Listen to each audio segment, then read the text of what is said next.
بلوچستان تو بس ایک شخص ہے جو درس میں موجود ہے، اس کا بیٹا 3 سال سے لاپتہ ہے، ابھی تک کچھ پتہ نہیں، اللہ تعالیٰ خیر و عافیت سے ہمیں لیا ہے۔ سورہ یوسف وہ 11 مرتبہ پڑھے اور پھر حلوہ پکا کے یا خرید کے فرید گنج شکر اور نظام الدین اولیاء کی روح مبارک کو بخشے کہ اللہ اس کا ثواب ان کو ملے۔ عصر مغرب کے درمیان میں فقراء و مساکین کو کھلائے۔ چند مرتبہ یہ ٹوٹکا کر لے، ہر وہ چیز جو گمشدہ ہو اور اس کے بظاہر ملنے کے دشواری ہو تو حلوہ بروح پاک گن شکر بدے، مجرب عمل ہے۔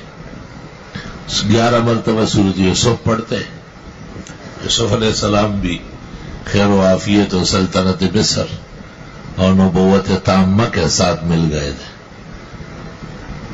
اور فرید گنج شکر اور نظام الدین اولیاء شیخ اور خلیفہ دونوں کے روح کو ثواب بخشنے کے لیے حلوہ، شیرین چیز، مٹھائی، فرنی، کھیر، حلوہ بہتر ہے کیونکہ لفظ حضرت کے منہ سے الفاظ نکلے کہ حلوہ بروح پاک گن شکر بدے۔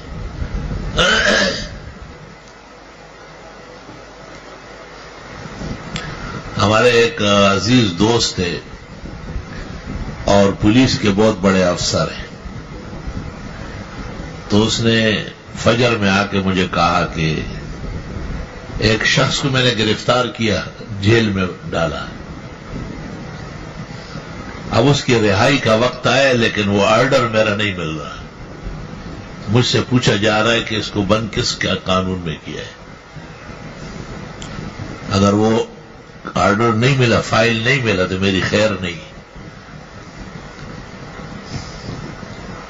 میں نے ترمذی شریف کے درس میں آنے سے پہلے 11 مرتبہ سورۃ یوسف پڑھی اور ایک طالب علم کو کہا کہ سامنے سے تیار حلوہ لے آؤ۔ وہ 1 کلو حلوہ لے آئے۔ میں نے کہا بس یہ جو آس پاس طلبا وضو خانے میں بیٹھے ہوئے ہیں نا، ان کو دے دو تھوڑا تھوڑا کر کے۔ وہ وہاں بانٹ رہا تھا، وہ ادھر فون آیا کہ یہ مل گیا ہوا ہے۔ لا الہ الا اللہ۔ اور معلوم تھا، فوراً کہنے لگا ماشاء اللہ کوئی زبردست عمل کیا۔ میں نے کہا ایک چھوٹا سا عمل ہے، بزرگوں کا مجرب ہے، وہ ابھی جگ کے بس فائل مل گیا اور کام ہو گیا۔ ادھر منصور بھائی ایک واقعے میں بہت غمگین تھے اور بہت بڑا جھگڑا ان کے لیے کھڑا تھا، ان کے لیے بھی ایک طرح یہ عمل مجرب کیا گیا۔ 2 یا 3 دفعہ میں ان کو بھی ایک گمشدہ کاغذ مل گیا۔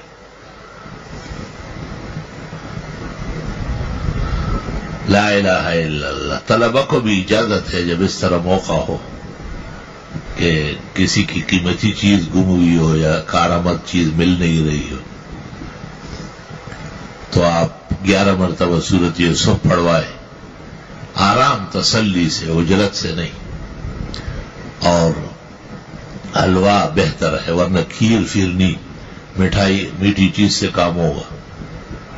بہتر یہ کہ حلوہ پکوائے، اگر پکانا دشوار ہو تو منگوا لے، فقراء مساکین کو کھلا لے۔